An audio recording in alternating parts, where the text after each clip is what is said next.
BNP chairperson Begum Khaleda Zia London ক্লিনিকে ভর্তি হয়েছেন। লন্ডনে হিথ্রো বিমানবন্দরে পৌঁছালে তাকে স্বাগত জানান ছেলে তারেক রহমান। অন্যরকম এক আবেগ অনুভূতির দৃশ্যপট তৈরি হয়। নিজেই গাড়ি চালিয়ে মাকে নিয়ে যান ক্লিনিকে। এই ডাকের মধ্যেই লুকিয়ে আছে অপরিসীম ভালোবাসা ও বেদনার গল্প। এই জীবনে মা ছেলে কেউ কাউকে আর কখনো দেখতে পারবেন কিনা তা ছিল অনিশ্চিত। সেই অনিশ্চয়তার মেঘ কেটে গেছে প্রায় 7 বছর পর মা ছেলের আলিঙ্গনে।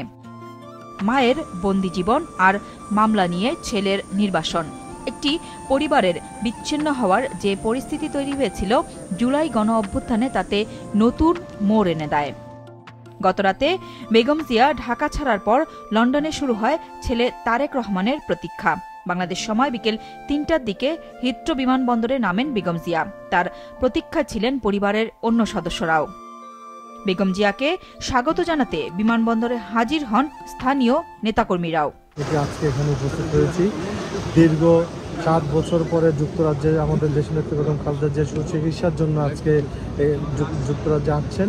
আমরা যুক্তরাজ্যের নেতাকর্মী অত্যন্ত আনন্দিত। আমাদের নেত্রী, আমাদের মা লন্ডনে আসছেন চিকিৎসার জন্য।